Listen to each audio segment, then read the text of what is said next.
Bismillahirrahmanirrahim. Assalamualaikum warahmatullahi wabarakatuh.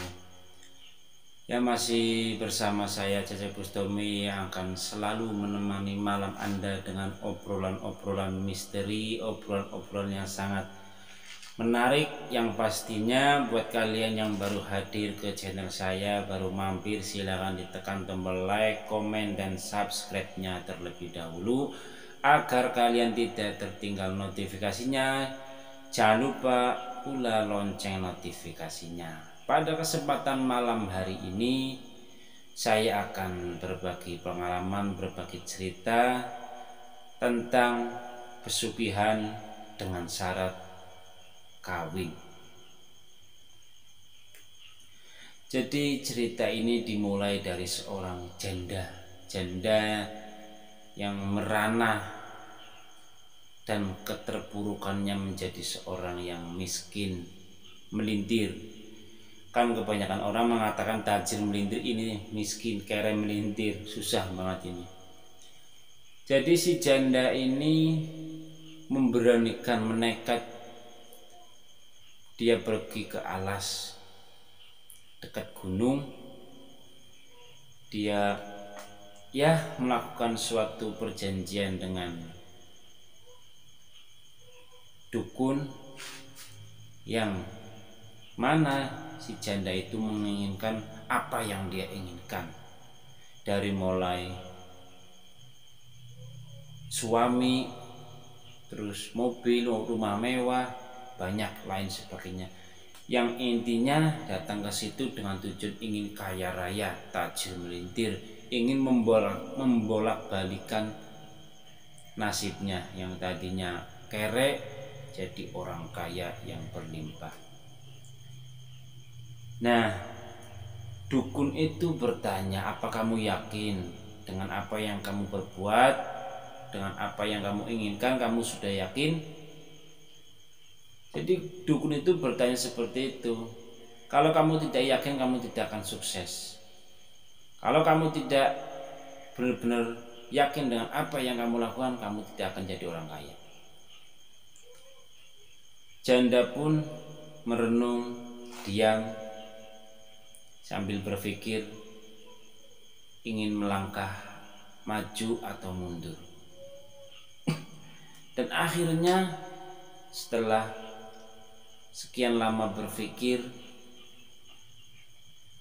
si janda tersebut itu memberikan jawaban kepada dukunnya.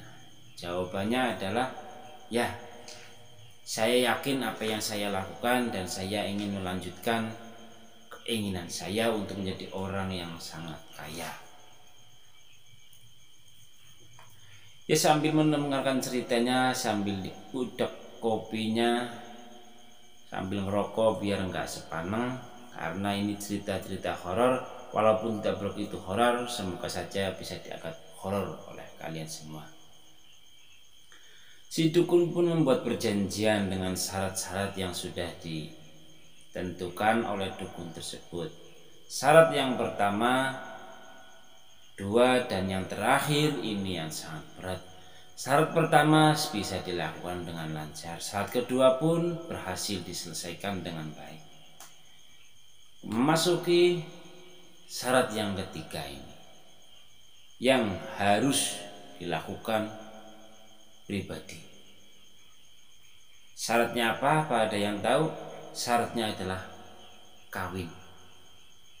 Jadi dengan siapa si janda itu harus melakukan suatu hubungan seksualnya? Ya, dengan dukun tersebut. Jadi melakukan suatu hubungan yang dilarang lah dengan dukun tersebut. Tidak pikir panjang, tidak pikir bingung, kebetulan si janda itu sudah menjanda agak lama, jadi ya agak gatel lah, gimana sih, agak gatel, jadinya nggak bakal lama, nggak pikir-pikir, langsung saja, "Mbah, nggak usah kelamaan." Akhirnya bercocok tanamlah mereka berdua, antara si dukun dan si janda. Setelah melakukan hal yang seperti itu, Akhirnya si dukun menyatakan kamu udah lolos menjadi orang yang sangat kaya. Kamu pulang ke rumah udah ada uang di kamarmu. Jadi udah gak sabar ingin pulang. Akhirnya si janda pun pamit pulang ke rumah. Dia membuka lemari, ada sejumlah uang yang nilainya itu tidak terduga-duga, banyak banget,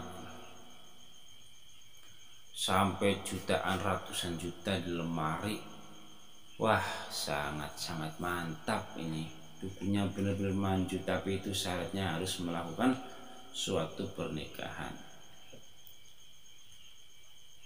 Alhasil 1, 2 tahun, 3 tahun, 4 tahun, karena sifatnya dunia nggak ada yang abadi, juga perdukunan juga pasti ada rintangan dan halangan yang harus dijauhi. Halangannya apa? Jangan menikah. Menikah boleh, tapi tidak boleh melakukan hubungan dengan siapapun. Wow. Jadi walaupun si janda itu menikah lagi, apa yang dia ingin itu sudah terpenuhi semua, dari mulai mobil, motor, rumah mewah, uang banyak, tajam melintir, sudah bisa dikuasai semua, sudah keinginannya sudah terkabul semua, tinggal nikah. Si janda itu ingin menikah, ya bisa menikah tapi tidak boleh melakukan hubungan. Kalau sampai kamu melakukan hubungan seperti itu, semua akan kembali seperti semula dalam waktu 1, 2, 3 hari.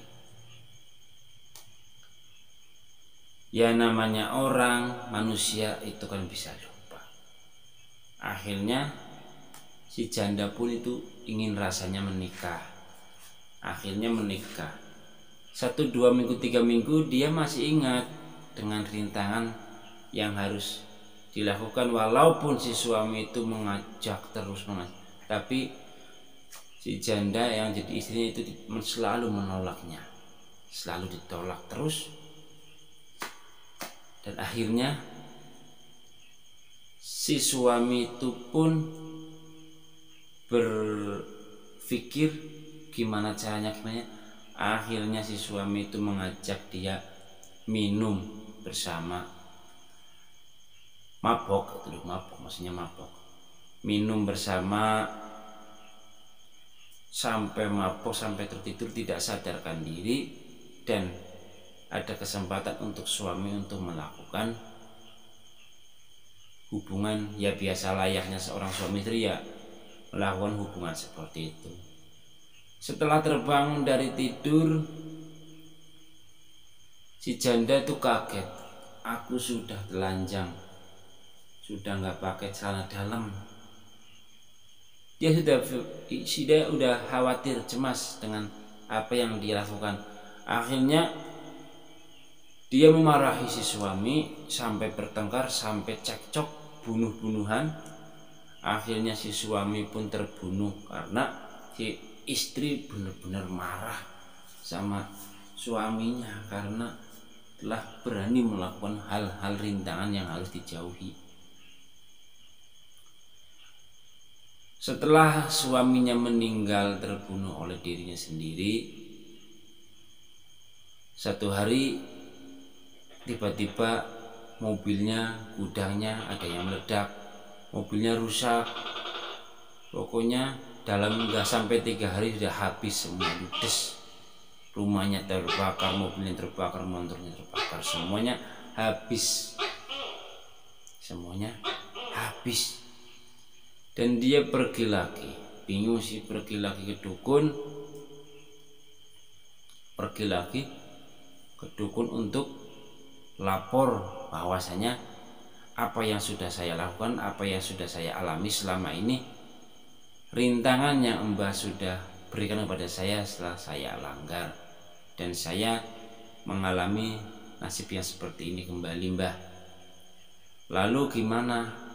Apa yang harus saya lakukan, Mbah? Sudah tidak bisa. Kamu sudah diberi kepercayaan oleh saya, tapi kamu tidak bisa menjaganya. Jadi selesai sudah nasibmu, tinggal kamu tanggung besok di akhirat. Loh, dukun kok bisa bahas akhirat juga ya? Jadi di dukun itu kamu tanggungnya sama setan, sama iblis, bukan sama saya. Saya cuma perantara. Begitu. Akhirnya stres. Si janda tersebut itu stres, kabur, akhirnya terjunlah ke jurang dan mati. Selesai sampai sini ceritanya. Ya kita ambil aja hikmahnya. Sudah sering saya katakan, jangan pernah main dukun, jangan pernah bersekutu, jangan pernah menduakan Allah. Allah itu Maha Esa, Maha Satu. Terima kasih. Assalamualaikum warahmatullahi wabarakatuh.